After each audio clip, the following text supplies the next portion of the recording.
샬롬, 좋은 아침입니다. 벌써 또 금요일입니다. 매번 벌써 금요일이네요 라는 이벤트를 하고 있는 것 같아요. 그만큼 시간이 빨리 지나가고 있는 것 같은데, 빠르게 지나는 우리의 인생, 우리의 삶일지라도 하나님의 말씀을 놓치지 않는, 하나님의 말씀 앞에서 조금 더 느리게 반응할 줄 아는, 또 신중하게 반응할 줄 아는 우리의 삶이 되시기를 간절히 소망합니다. 자, 오늘은 27절부터 30절까지의 말씀인데요, 발람의 세 번째 예언의 말씀이 나오고 있습니다. 발람의 예언을 말이라고 해야 될지 말씀이라고 해야 될지 참 애매한데요, 하나님께서 그의 입을 통해서 주시는 거기 때문에 말씀이라고 표현해야 될 것 같습니다. 두 번째 예언에서도 발람은 발락의 기대에 호응하지를 못했어요. 이스라엘을 저주하지 않았죠. 그래서 오늘 27절에 보니까 어떻게 합니까? 발락이 또 이르되 오라, 내가 너를 다른 곳으로 인도하리니 내가 거기서 나를 위해 그들을 저주하기를 하나님이 혹시 기뻐하시리라 하고, 그래서 어디로 인도합니까? 광야가 내려다 보이는 부올산 꼭대기에 이르게 됩니다. 이 부올이라는 곳은 이제 앞으로 25장에 보면 이 바알부올 사건이 나오는데요, 아마 그 장소일 걸로 보여요. 아마 거기에 산 꼭대기에 서게 됩니다. 아마도 이 부올산은 당시에 어떤 자연 현상이나 하늘의 구름 아니면 새, 이런 것들을 좀 관찰하면서 어제도 말씀드렸던 대로 일종의 점괘죠, 그런 것들을 얻기에 좋은 장소였을 걸로 보입니다. 이미 두 번째도 그렇게 장소를 먼저 옮겼잖아요.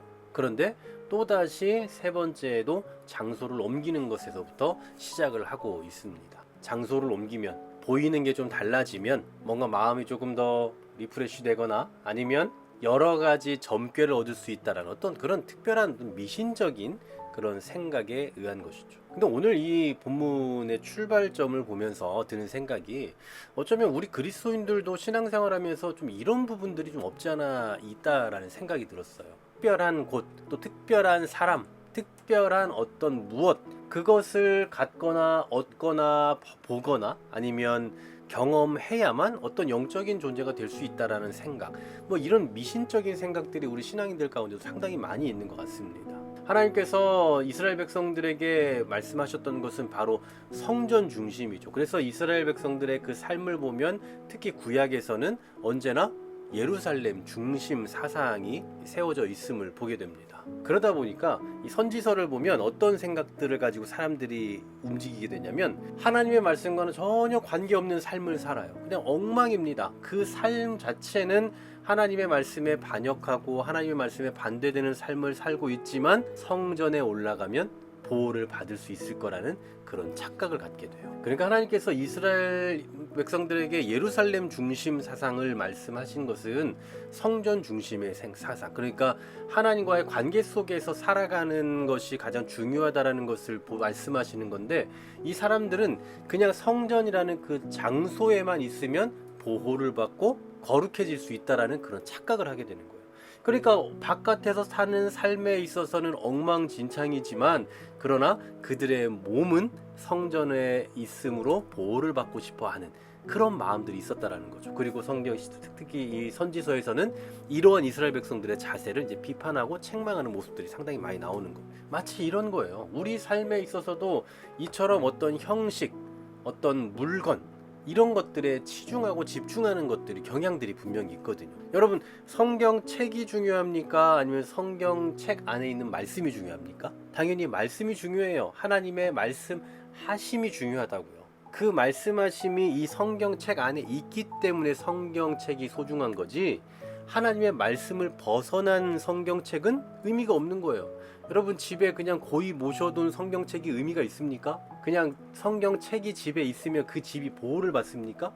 아니잖아요. 집에 십자가를 걸어 놓으면 그 집이 보호를 받나요? 그 십자가 지신 예수 그리스도를 향한 삶이 없고 믿음이 없는데 그 십자가 100개를 집에다 걸어둔들 무슨 의미가 있겠습니까? 교회에 들어오면 사탄이나 어떤 그 영적인 그 악한 존재로부터 보호를 받을 수 있을까요? 교회라는 건물 안에 그 교회를 이루고 있는 성도들의, 교회된 성도들의 삶이 없고 신앙이 없다면 그 교회가 무슨 영적인 그 보호의 역할을 할 수가 있겠습니까? 결국 우리의 가장 중요한 건 어떤 형식, 형태, 어떤 장소, 이게 아니라 하나님과의 관계예요. 하나님과의 관계 속에 생명력이 있는 거지 물질적인 개념을 생명력에 결부를 시켜서는 안 된다라는 사실입니다. 하나님 나라의 생명력은 어떤 장소로 말미암아 드러나는 게 아니다라는 거예요. 오늘 발락은 발람을 데리고 이렇게 가면 또 다른 결과가 나올 거라고 생각했잖아요. 우리 신앙인들의 삶 속에서도 마치 이와 같이 하나님의 말씀을 벗어난 하나님의 뜻에서 벗어난 삶을 살면서도 뭔가 형식적인 부분에 있어서만 하나님과 관계된 것들에 결부되면 그러면 괜찮을 거라고 생각하는 것도 역시나 미신적인 생각, 오늘 발락이 발람을 데리고 장소를 옮긴 것과 별반 다르지 않다라는 사실입니다. 우리의 신앙의 본질을 다시 한번 좀 점검해보는 아침이 되었으면 좋겠습니다. 과연 우리는 성경책을 소중히 여기는 성도입니까? 아니면 성경 안에 담겨있는 하나님의 말씀을 소중히 여기는 성도입니까? 과연 우리는 교회라는 건물 안에서 신앙생활하며 그 안에서 경건과 거룩을 유지하는 사람입니까? 아니면 교회된 자로서 내가 살아가는 삶의 모든 장소 자리에서 거룩과 경건을 연습하며 훈련하며 또 그렇게 살아가기 위해 발버둥치는 삶을 살고 있는 성도입니까? 형식도 물론 중요하죠. 그러나 본질을 상실한 형식에 치중하는 삶을 살고 있지는 않은지 자칫 이런 자세가 미신이 될 수 있다는 것을 생각하면서 오늘도 우리에게 말씀하시는 그 하나님과의 관계를 더 소중히 여기며 그 하나님의 은혜 아래 살아가고자 발버둥치면서 형식이 아닌 내용과 본질에 집중하고 하나님과의 관계를 올바로 세워나갈 수 있는 그런 믿음의 여정을 살아가는 우리 모두가 되시기를 간절히 소망합니다. 하나님 아버지 감사합니다. 우리 신앙인들은 결코 미신을 섬기지 않고 잘못된 신앙을 버리며 건강한 신앙 안에서 말씀에 입각한 바른 신앙인이 되기를 힘써야 될 것입니다. 혹시 우리도 모르는 사이에 이런 미신의 영역, 미신의 어떤 조건들을 가지고 신앙생활하며 살아가고 있는 것은 아닌지 우리 자신의 삶을, 우리 자신의 신앙을 다시 점검하는 이 아침이 되게 해주시고 형식이 아닌 본질에 치중할 수 있는 껍데기가 아닌 내용을 중시하는 그런 지혜로운 신앙인들이 다 되게 하여 주시옵소서. 예수 그리스도의 이름으로 기도하옵나이다. 아멘.